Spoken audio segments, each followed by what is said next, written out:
ከቅድስት ድንግል እናቱና ከቅዱሳን ባለሟሎቹ የሚገኘውን ጥበቃና ምልጃ ተስፋ አድርጋችሁ በዚህ ቦታ እንድትገኙ እግዚአብሔር ቦታውን ጊዜውና ሁኔታውን አደላድሎ የፈቀደላችሁ ወገኖቻችን ኢትዮጵያውያን በእግዚአብሔር ስም እንዴት ዋላችሁ? እንዴት አመሻችሁ? እንዴት ኖራችሁ?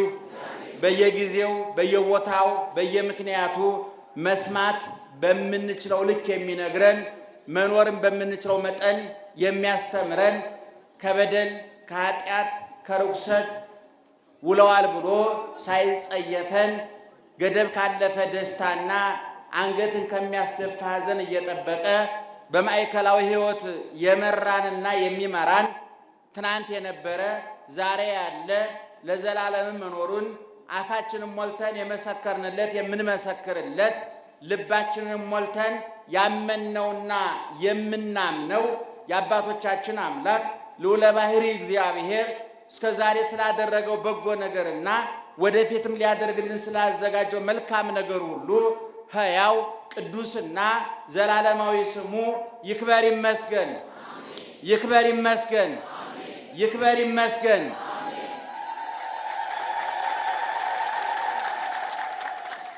በእውነት የመብርሃን ሥራ ድንቅ ነው። ምእመናን እኔ እዚህ ቦታ ላይ ሁለት ጊዜ አስተምሬ አላቅም።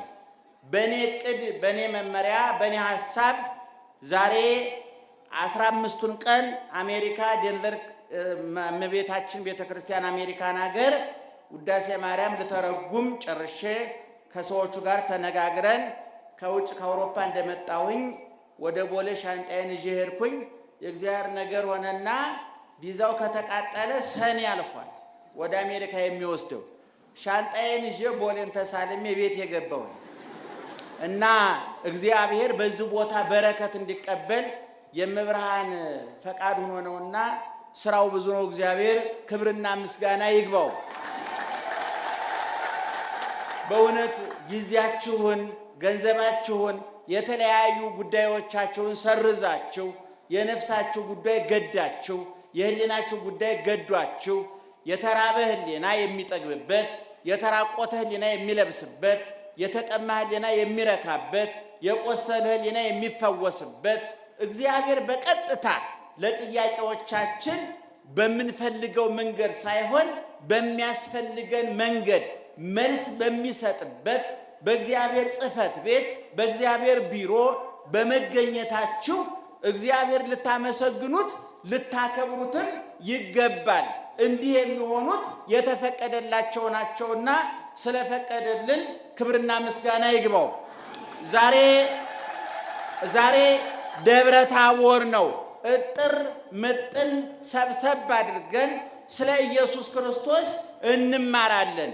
ዛሬ የምንማርበት ርዕስ ኢየሱስ ክርስቶስ ነው።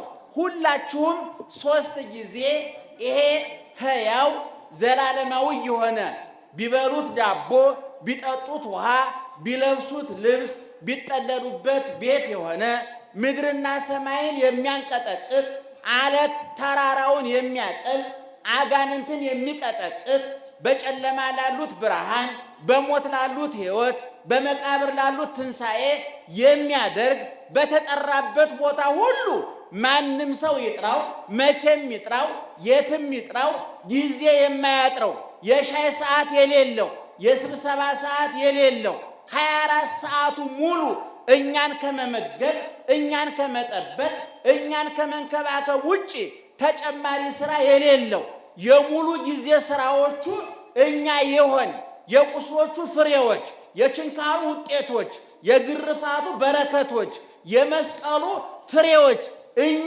ነንና እኛን ከመጠበቅና ከመመገብ ውጪ ሌላ ተጨማሪ ስራ የሌለው አምላካችን አባታችን ፈዋሻችን ስም ነውና ይህን ስም 3 ጊዜ እንድትጠሩት እንፈልጋለን። ኢየሱስ ክርስቶስ በአንድ ድምፅ ድገሙት፣ ድገሙት። ስለዚህ የትምህርታችን ርዕስ ኢየሱስ ክርስቶስ ነው። እንደው ስለሱ በነገራችን ላይ ኦርቶዶክሳዊ ሌሎች ስለ ክርስቶስ ብዙ ሰብከው ሊሆን ይችላል። ኦርቶዶክሳዊ ተዋሕዶ ቤተክርስቲያን ግን ራሱን ክርስቶስን ነው የሚሰብከው። ክርስቶስ ፍቅር ነው ማለት ስለ ክርስቶስ መስበክ አይደለም። ክርስቶስ ይቅርታ ነው ማለት ስለ ክርስቶስ መስበክ አይደለም። ኦርቶዶክሳዊ ተዋሕዶ ቤተክርስቲያን ባህሪውን ነው የምሰብከው። ይሄንን እንደው በተቻለ መጠን ላሳያችሁ ወዳለሁኝ፣ ላስረዳችሁ እሞክራለሁኝ። እምንሰማውም እምንናገረውም አይንሳን እግዚአብሔር። ልባችሁን ጆሮአችሁን ይክፈት፣ አንደበታችን ይፍታ። በመላ በግምት በሳይሆን አይቀርም በምናልባት በይመስለኛል የግል ሐሳባችንን እንዳናፈስባችሁ የእናንተን ጆሮ የእኛን አንደበት ይጠብቅ እግዚአብሔር። እንደነገርኳችሁ ኢየሱስ ክርስቶስ ብዙ ስሞች አሉት። ስሞቹን በሁለት ከፍለን ልናያቸው እንችላለን። እንደ እግዚአብሔርነቱ በብሉይ ኪዳን የነበሩ ስሞቹ አሉ።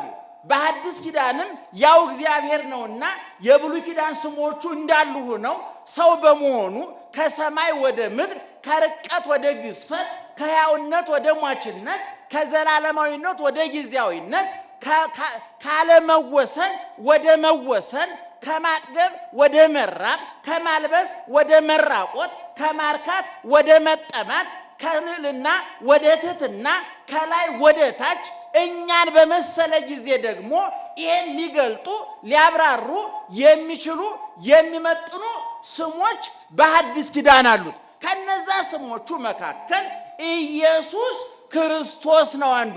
ይህ ስም የወጣው በዮሐንስ ወንጌል የማን ወንጌል አልኳቸው?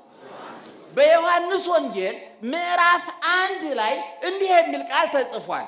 ቀዳሚው ቃል ውእቱ፣ በመጀመሪያ ቃል ነበረ፣ ወውእቱ ቃል ሀበ እግዚአብሔር ውእቱ፣ ያም ቃል በእግዚአብሔር ዘንድ ነበረ፣ ወእግዚአብሔር ውእቱ ቃል፣ ያም ቃል እግዚአብሔር ነበረ።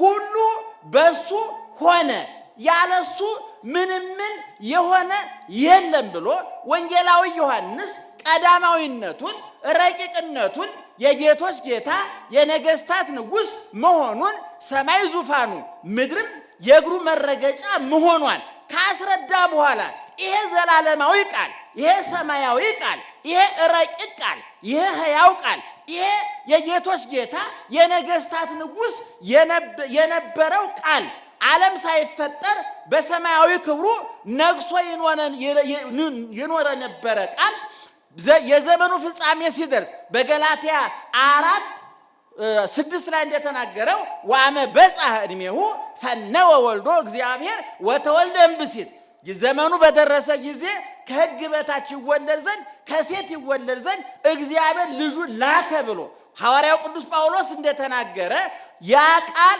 ቁጥር 14 ላይ የዮሐንስ ወንጌል ምዕራፍ 1 ቁጥር 14 ላይ የማን ወንጌል ምዕራፍ ቁጥር 14 ላይ ወውእቱ ቃል ሥጋ ሆነ። ይችን ትይዟታለች፣ የትምህርታችን አስኳል ናት። ወውእቱ ወንዶቹ ጮክ በሉ፣ ጮክ። ቃል አይደለም፣ ቃል ሥጋ ሆነ።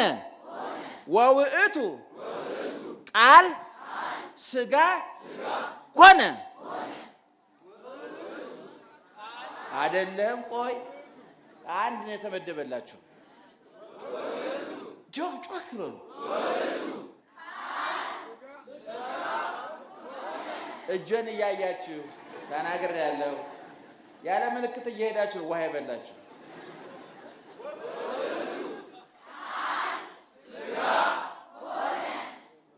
ገልብጡት።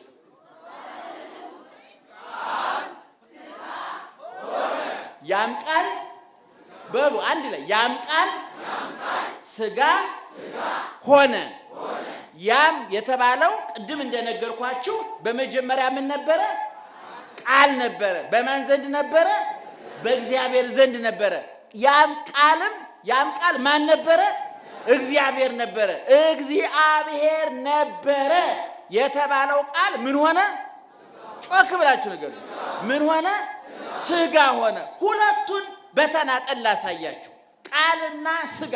ቃል ማለት መለኮት ነው፣ እግዚአብሔር ነው።